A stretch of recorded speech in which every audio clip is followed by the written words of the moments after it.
কনস্ট্রাকশনে অপটিমাম বলতে একটা কথা আছে, এইটা মেনটেন করা খুবই জরুরি। এই যে আমার সামনে যে পিয়ারটা দেখতে পারতেছেন, কলাম কাস্টিং করি আমরা, এই উপরের দুইটা ফর্মওয়ার্ক লাগানো, এই দুইটা অলরেডি কাস্টিং করা হয়ে গেছে।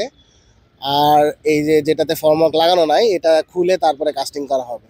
তো আমরা যখন এই শাটারগুলো বানাইছিলাম তখন আমাদের উচিত ছিল 3 সেট শাটার একসাথে বানানো।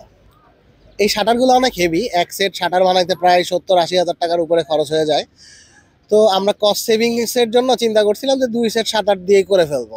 তো এই সিমিলার টাইপের পিয়ার আমার এখানে আছে টোটাল 4টা। এই যে একটা, এটা একটু ছোট, হাইটটা কম, এটা 3টা লিফট। এই যে প্রথমে ফার্স্ট লিফট, তারপরে একটা টাই বিম, তারপরে সেকেন্ড লিফট, তারপরে টাই বিম, তারপরে থার্ড লিফট। তো সিমিলার এই সেম সেম সাইজের আরও একটা ওই মাথায় যেটা, ওইটারও 3টা লিফট, ওইটা 3টা লিফটই হয়ে গেছে অলরেডি। আর এই যে মাঝখানের যে দুইটা, এই দুইটার হাইট একটু বেশি। তো এই দুইটার ক্ষেত্রে 4টা লিফট আর কি। তো আমরা যদি সিঙ্গেল একটা একটা লিফট কনসিডার করি, তো এখানে টোটাল আমাকে ঢালাই করতে হয়েছে 9টা লিফট। ওই পাশেরটাতে 9টা লিফট, তার মানে 9 9 18টা লিফট। আর এখানে আছে হচ্ছে 12টা লিফট। আর ওই কলামেও 12টা লিফট, 12 12 24 আর 18, অলমোস্ট 42টা লিফট আর কি, সিঙ্গেল সিঙ্গেল আমি যদি চিন্তা করি। তো আমার কাছে যদি 3টা শাটার থাকে তবে সেক্ষেত্রে আমাকে ঢালাই করার জন্য টোটাল 14 বার শাটার লাগাইতে হবে বা খুলতে হবে।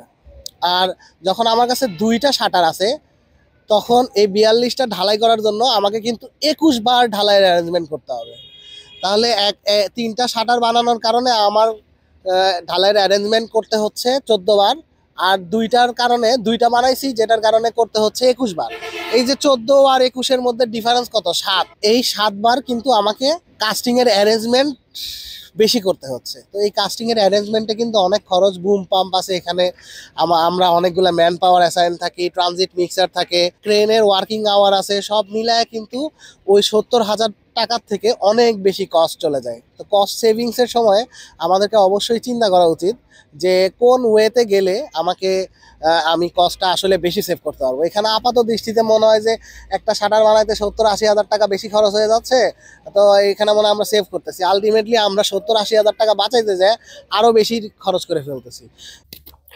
7 বার কাস্টিং এর অ্যারেঞ্জমেন্ট বেশি করার সাথে সাথে সময়টাও কিন্তু অনেক বেশি লেগে যাচ্ছে। কলাম কাস্টিং শেষ হলেই শাটার কিন্তু আমরা সাথে সাথে খুলে ফেলতে পারি না, একটা নির্দিষ্ট টাইম স্পেন্ড করতে হয়। আমাদের এখানে সেটা 72 আওয়ার্স অথবা 3 দিন, তার মানে কলাম কাস্টিং শেষ হলে 3 দিনের আগে আমরা শাটার খুলতে পারি না। সেই কনসিডারেশন চিন্তা করলে আমাদেরকে এই 7 বারের জন্য প্রায় 21 দিন টাইম লস হচ্ছে। কনস্ট্রাকশনে যেহেতু টাইম ইজ মানি, সো টাইমের ব্যাপারটাও কনসিডার করা উচিত।